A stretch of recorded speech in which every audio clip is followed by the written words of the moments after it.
Hi everybody. Thanks for joining me again.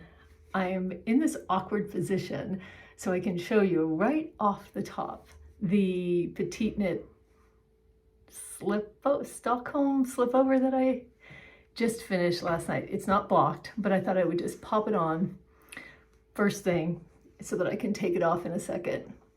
But here it is. I have my foot on this chair, which I will move. So I just put it on with a white shirt under it. If it was really warm when I go to Rhinebeck, this is my Rhinebeck sweater, so I have to make it work somehow. I'll talk about that in a second. But so I'll talk about also the design of this in a moment. A few things that I didn't do and that I changed on this. So I think I might have mentioned in my last video that I didn't do the Italian bind off because I tried it. I finally did get the hang of it through watching some video tutorials, and then I tore it out because it was lumpy, you know, because I'm a beginner, so I couldn't do it on this project. Then I ended up doing just a regular bind off, which I'll show you more up close for the neckline and for the sleeves, the armholes. And then last night I was binding off and I tried to do a super stretchy bind off, and that made this whole thing wavy and weird because you're only supposed to do like a 3/4 of an inch ribbing, and it's not supposed to cinch in really. And so I ended up just doing a bind off in pattern, which it's fine. I'll show it to you up close. The thing that I didn't do in this pattern that I wish I would have done is I didn't do the slight decreases that you're supposed to do right here. Like just 2 rows of decreases when you're 3 inches down and then 3 inches down. It would have brought it in. As it is, I'll show it to you this way. As it is, this is unblocked now. It's got just the right amount of ease for me, but with just like a slight decrease, I think it would have been nice. I was supposed to knit it to, it says 20 inches from the cast on edge. 20 inches. So I thought maybe that was in the back. That's where you cast on before you put on the ribbing and the collar. And I did 18 because I knew I was going to do about 1 inch here. And I just felt like this was probably not going to shrink with blocking. And I really like where it is. These aren't high-waisted pants. And when I wear high-waisted pants, like this is going to be great. So I'm really happy with this. I used, I'll just tell you again, I used Walcot yarn, and I used 2 full skeins, and then in the 3rd skein, I have 64 grams left of a 100-gram ball. So, what is that? More than half, a little more than half. And I love this yarn. We'll see what it does in blocking. I would have loved it if the sleeves were a little like this, the shoulders, but they're not. I really like the size of the armholes. I picked up like every stitch because in the armhole, because it said pick up, I'll just read this one part. I don't want to give away the pattern, but picking up stitches in an armhole is probably not giving away the pattern, right? Pick up and knit stitches with the US 4. Pick up and knit approximately blank stitches around the neck edge and approximately blank stitches around each armhole. Well, when I counted my stitches, it was like all the stitches. So that's what I did. And you know, there's a couple, like this little flub here in a decrease is probably like the one thing that I would say that, I don't know, I hope that smooths out. Walcot yarn in the Origin line, a cozy fiber blend inspired by the nature and comfort of home. And it says it's 50% Argentinian merino, 50% fine Highland wool. 210 yards, Petunia. For me, this was $26 a skein. So the total cost for me was about, what is that? $78. Like, that's a lot. This is the most I've spent on a skein of yarn buying multiple for a sweater, but this was for my first fiber festival. My husband gave me some money, which was so funny because we never do that. And he just wanted to, I didn't want to go. Like, I was like, I don't know if I should go to the Pittsburgh Fiber Festival. It's called the Creative Arts Festival, I think. And he said, here, just go, have fun on me. And so I did. And that was maybe in August. And here I am using this yarn because my intention was that I would make a vest to wear to Rhinebeck if I was going to Rhinebeck. So more on this later. The next time you see it, I'll take a photo of it before I block it and then after, and I'll measure the gauge and all that stuff to let you know how the yarn behaves. But what I will, I don't know if I've already just said this, but what I will do at Rhinebeck, if it's chillier, is I have this really deep dark navy blue turtleneck from Lands' End. It's very thin material, so it's not bulky at all to go under this. I wear those turtlenecks a lot in the wintertime with like a little cottonish camisole under it. And so it's, you know, going to be nothing to wear under this. Oh, one more thing before I take this off. My Sophie scarf, which I'm making out of a special skein of yarn from Magpie Fibers. I went to a knitting group the other day that I found on Instagram, a local knitting group, and someone said, because I was working on this vest, they were like, that Magpie Fibers yarn is gonna look so nice if you're wearing this at, if you're wearing it at Rhinebeck with the sweater and either a denim shirt under this or the navy blue turtleneck, depending on how much layering I need. That's the other thing. I do have like a darker indigo denim shirt that I could also wear under this that would be very warm. But I know that because this is not in the light, it's not really doing it justice. Let me see if I can bring this lamp over here. I'll show this to you up close and you'll see what I mean against the Petunia yarn. But when it hits, when you're in daylight, all these colors come out really vibrantly. Let me show you. And against this fabric in the, even if it's not sun shining, but just in the daylight, it's going to be so fun. And I'm just going to jump ahead for a second. The last time we talked about this, I was at the 33 stitch widest part of the scarf, and now I've started decreasing. So it'll be, you know, total, it'll be like this length double. So it'll just be really, it's exactly at the length that I want it to be to comfortably tie around my neck without just being this tiny little tie. So yeah, I'm really happy about that. This is really fun. It's going, and now that I'm on the decreases, I can really see the end of the road. I'm gonna have like a whole lot left by the time I'm done, but I don't want a super long, thinner scarf, so it'll be fine. I will make something else out of the leftover.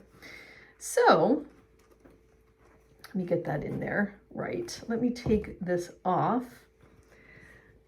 And wow, we really jumped into it, didn't we?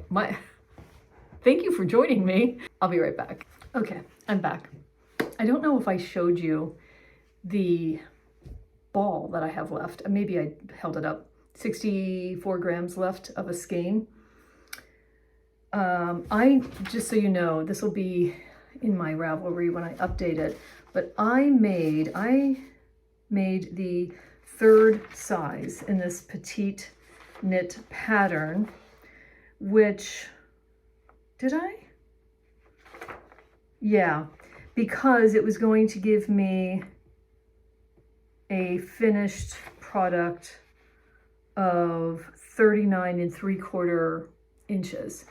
So if my bust measurement is 36 and it would have given me almost 40, I don't know if it has that much ease or not, and I think that's why it just has the right amount of ease, but I don't think it's, well, maybe it is 2 inches on each side, maybe at least 1.5 inches, maybe 2.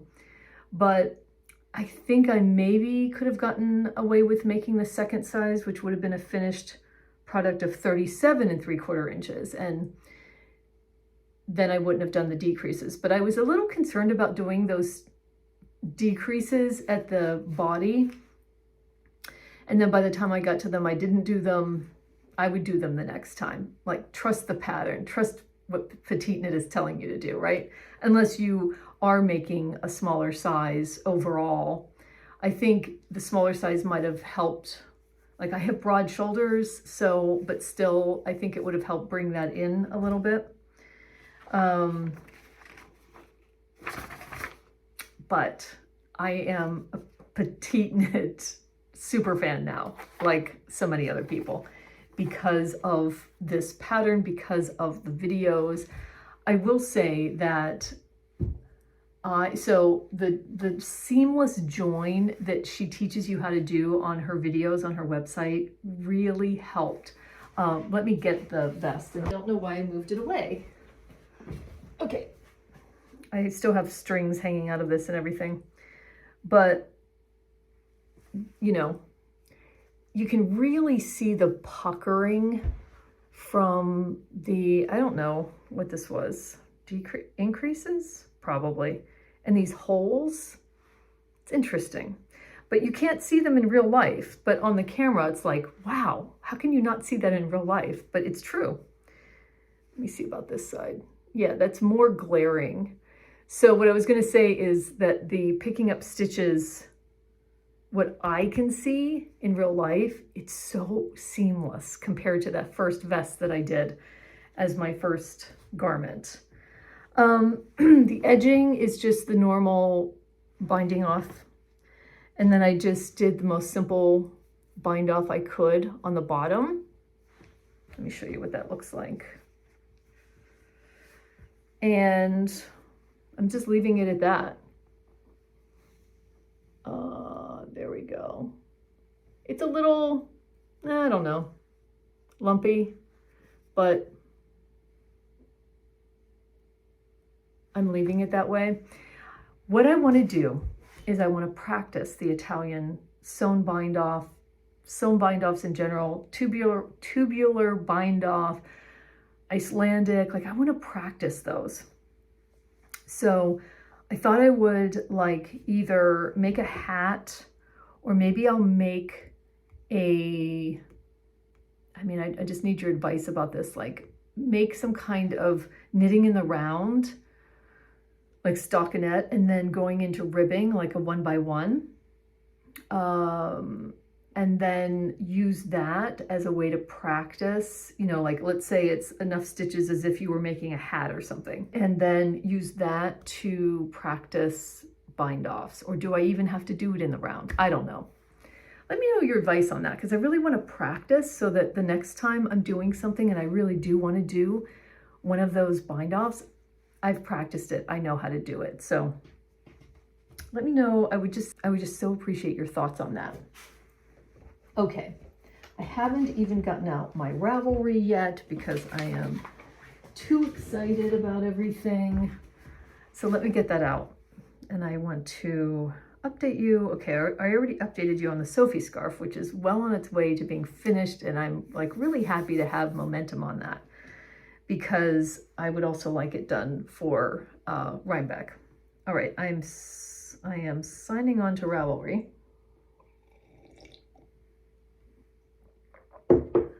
And firm about the Stockholm Slipover, that it called for a worsted weight. That's what I used. Colorway is Petunia, by the way. I used a size 7 needle, which I think that's the size here, but let me just check. Yeah, US size 7. And then I used a 4 for the 1x1 ribbing. It was so enjoyable. I would make it again. I highly recommend this pattern. I love the way that she walks you through every step and has those signposts that say, now you should have 190 stitches, whatever it is. Like, you always know where you are because she's telling you what amount of stitches you should have. And I love it. I absolutely love it. I can't wait to make something else. Oh, another finished object that I almost forgot about because I've already given it to my daughter, but I'll show you a photo.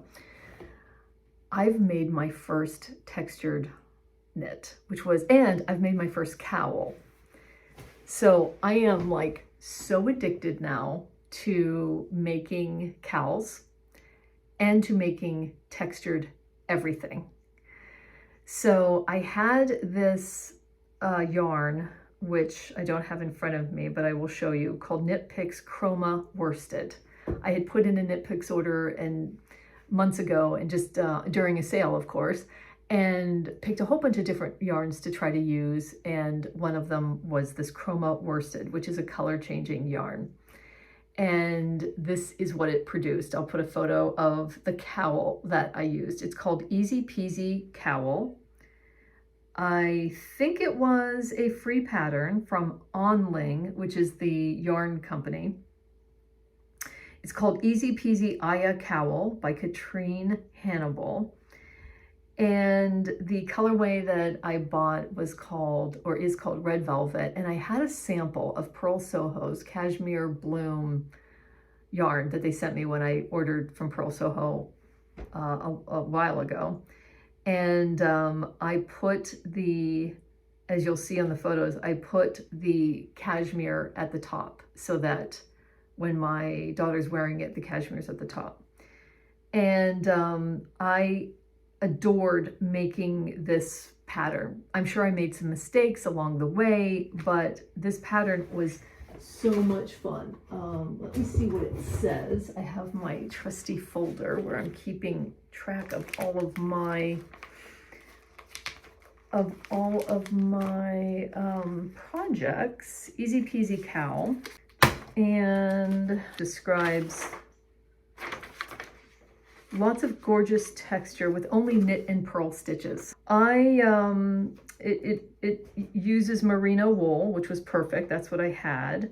I used just like the pattern says, a US 6. I used wooden needles because I had the cable available in the wooden needles.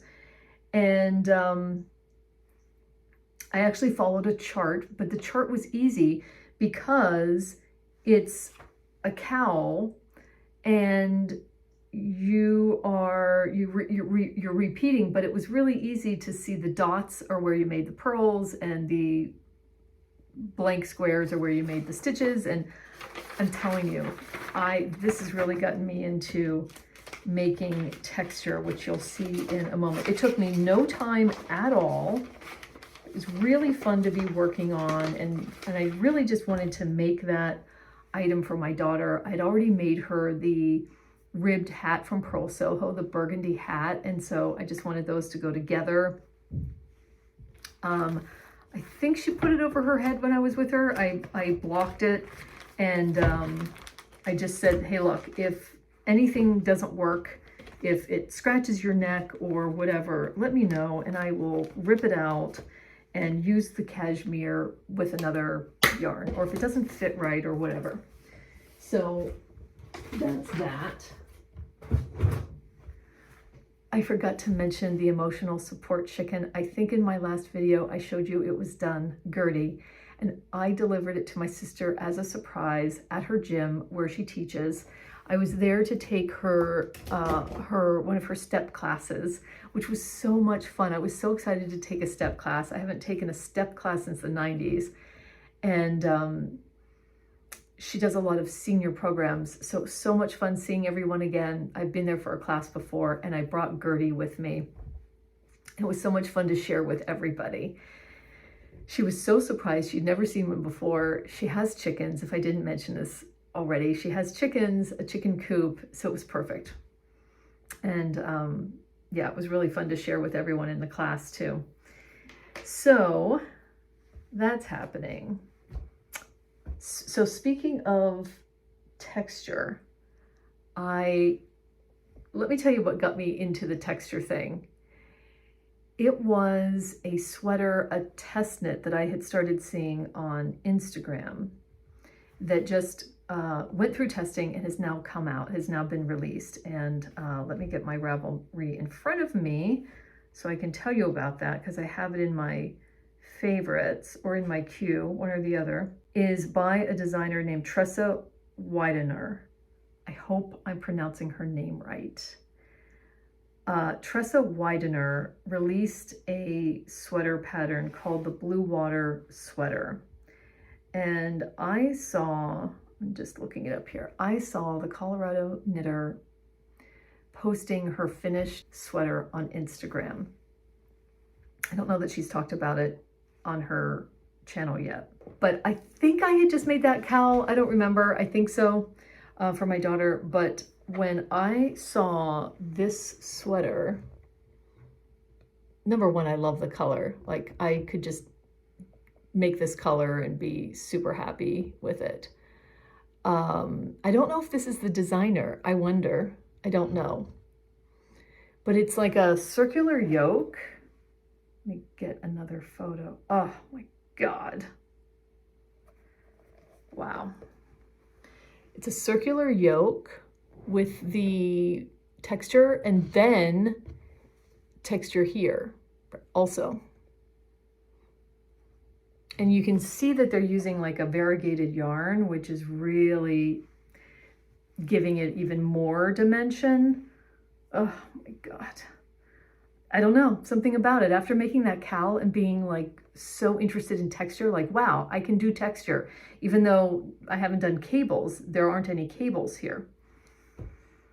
So I reached out to Maudie, who is the Colorado knitter, and said, do you think I could make that?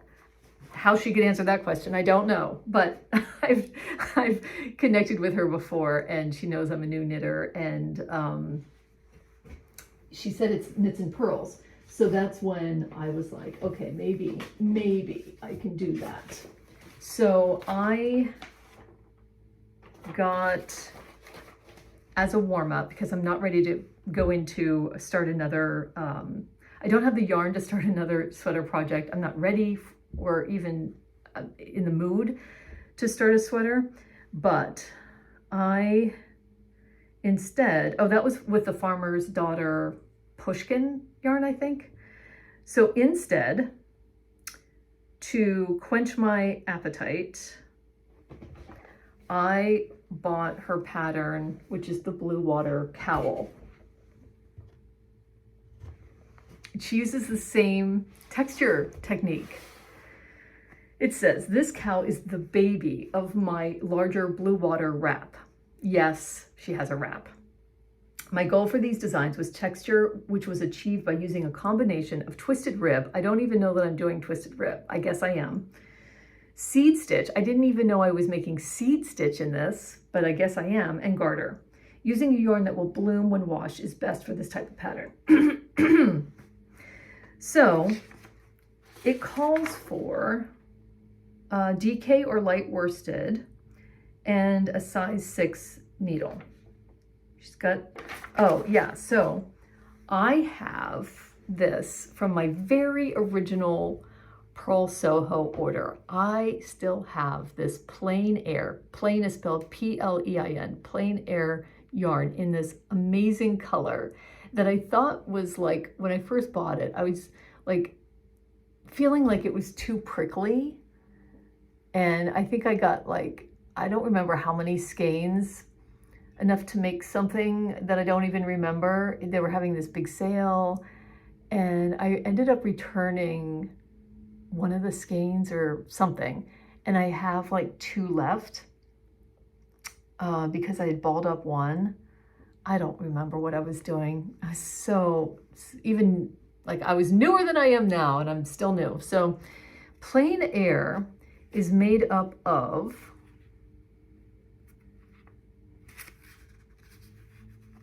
67% wool, 33% organically grown cotton. And not really feeling like, I can feel that it's wool. Excuse me, I can feel that it's wool, but it's not like, you know, who knows. And I started in on this cowl. I am well into it now. And see, it's a parallelogram because you're making it on the bias. And eventually you will be seaming it to make the cowl.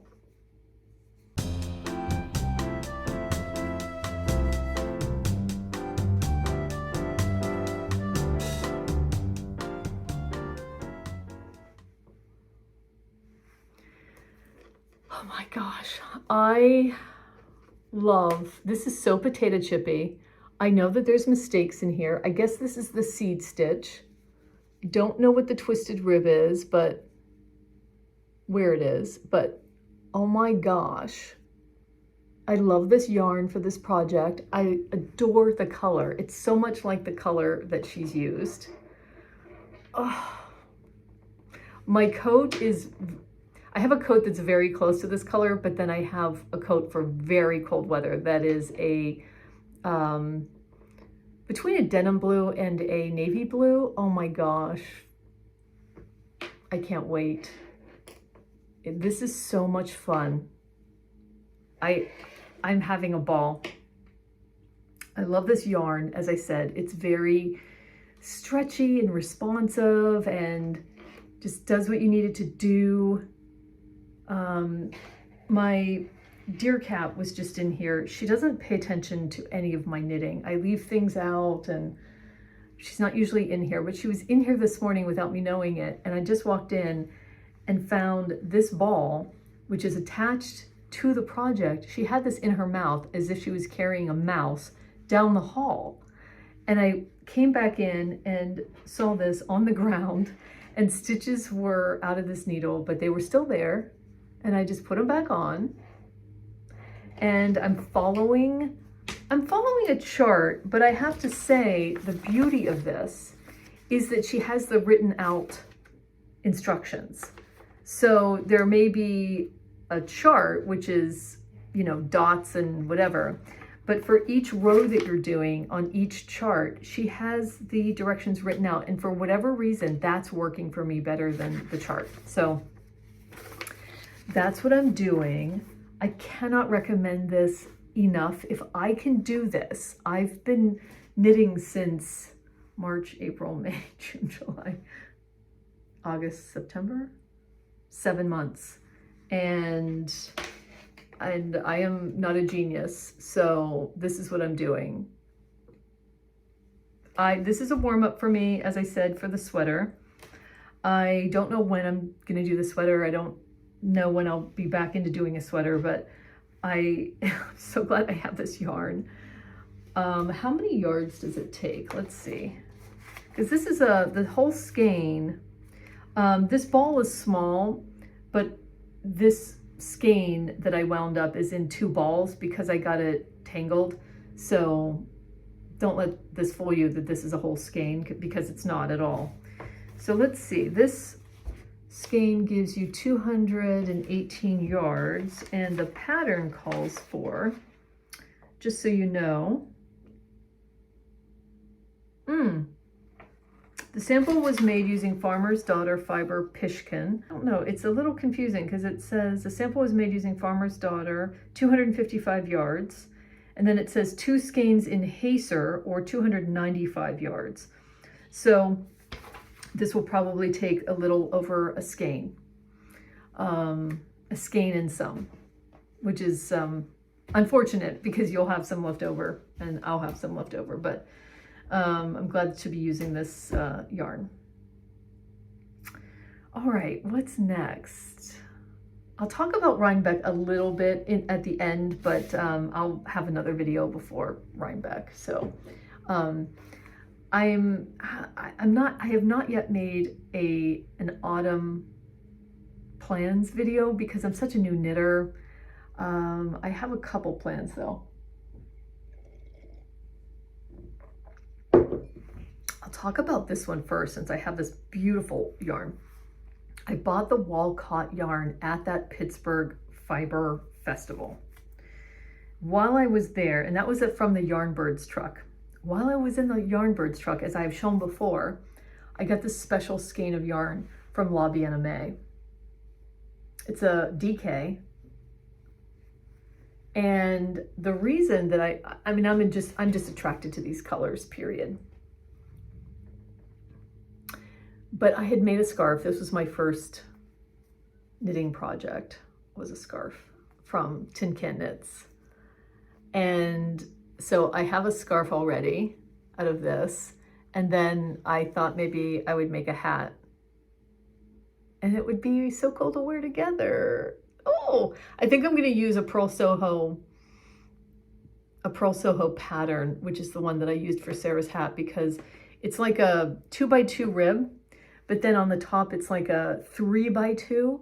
So there's the stockinette is 3, and then there's 2 purl.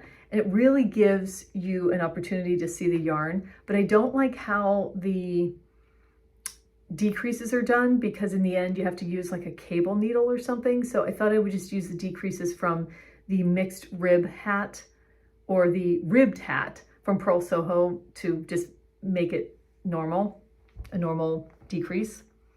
But even though this isn't an exact, because these are more brown, but I just thought, oh my God, that's so cool. So I'll be starting that at some point.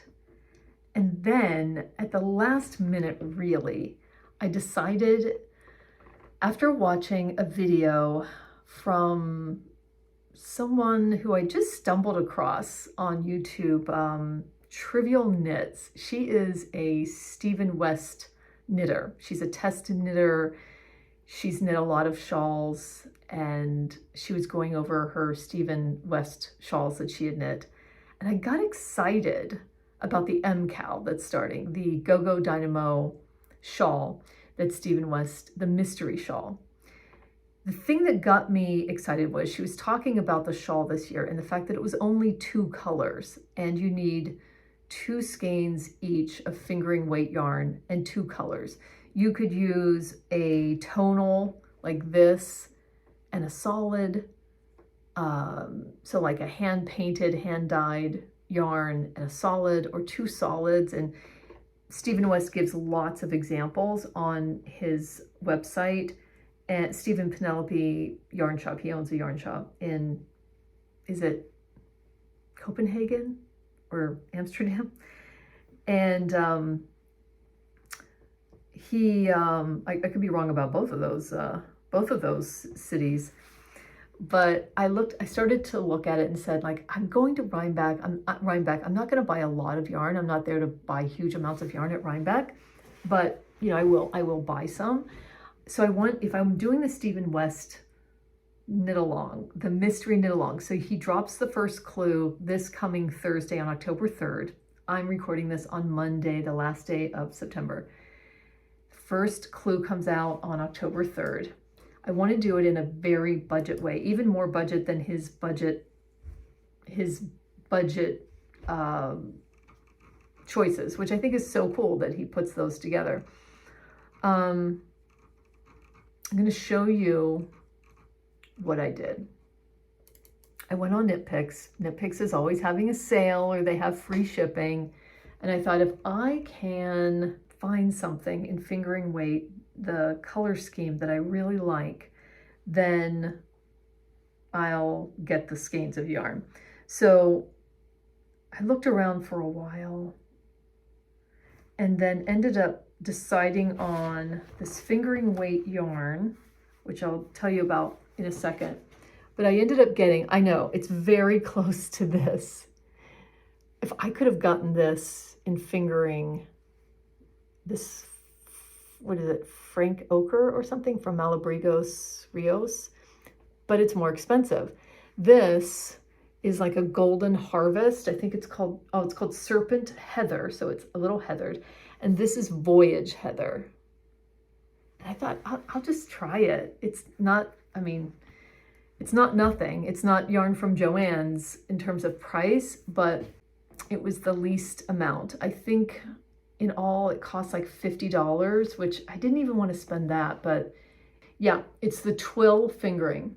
Twill is a classic wardrobe staple with a beautiful structured drape, 100% merino wool. It's 100 grams. We needed 2 skeins each of 100 grams. And so the Voyage Heather, so I'll be ready. I'll be a little bit behind because I don't know when I'm getting the order. So that'll be fun. I'm really looking forward to that.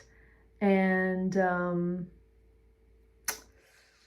I think that's about it. I will be playing around with bind offs and really just enjoying practicing.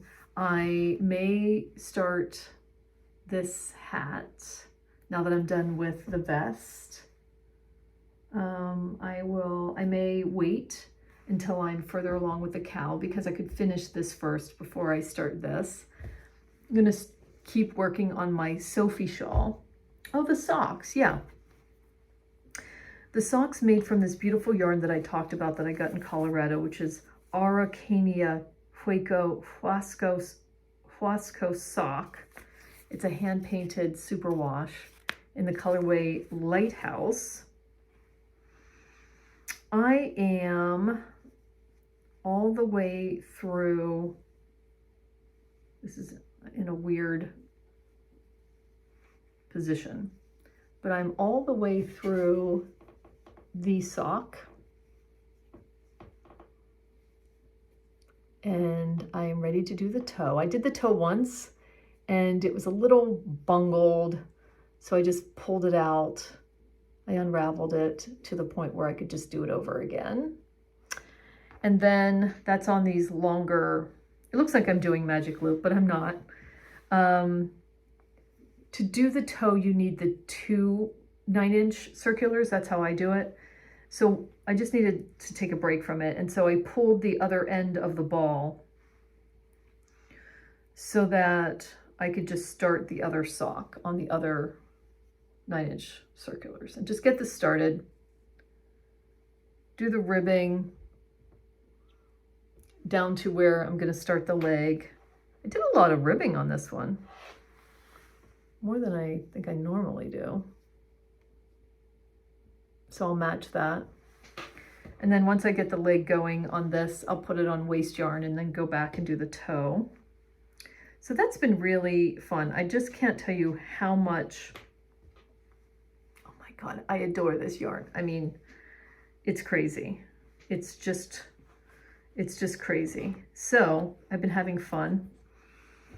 And as far as future plans, I don't really have any yet. I'll talk about what I feel like I might be looking at or looking for at Rhinebeck. I'll have very loose plans. We'll see. I don't know if I will be in the mood to make the Bluewater sweater next, or whether I will want to make another vest with some texture. I have some ideas.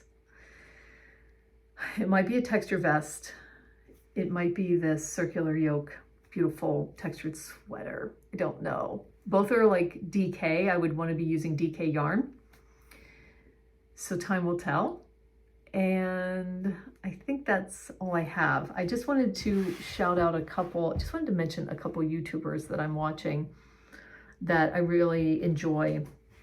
I've already mentioned Mari at Colorado Knitter, and a couple other channels that I absolutely love are We Are Wool People.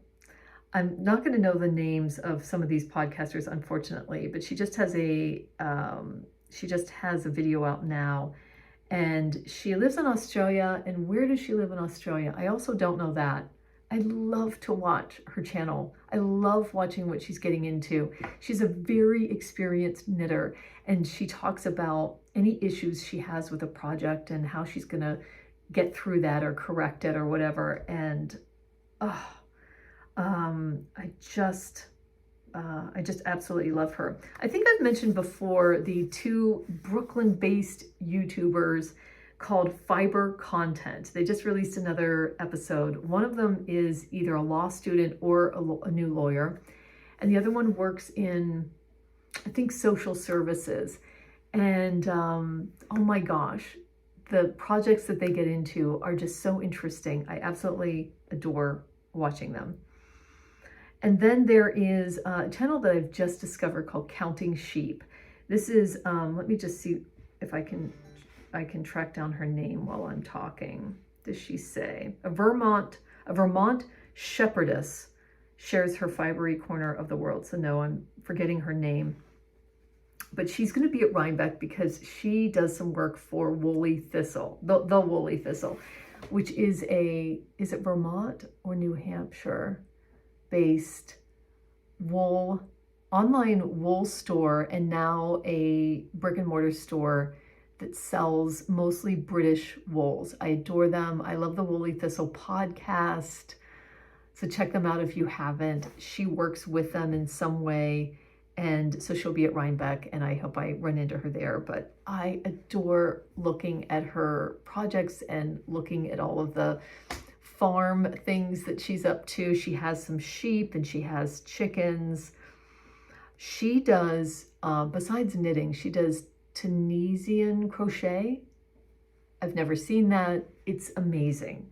The Tunisian crochet is wild. I love her so much. So yeah, just a few that channels that I wanted to mention that I'm really enjoying among all the other channels that I watch. So thanks for joining me. Please consider subscribing if you want to see me again and want to find me very easily. I'd appreciate that. I have a Booktube channel if you're interested in reading. I talk, of course, all things books over there and what I'm getting into. So thanks for joining me. Please, let's continue the conversation in the comments. Leave me any tips, suggestions, ideas that I've asked for or talked about here, or that you just want to comment on. I really appreciate it. And I can't wait to see you again in a couple weeks. Bye now.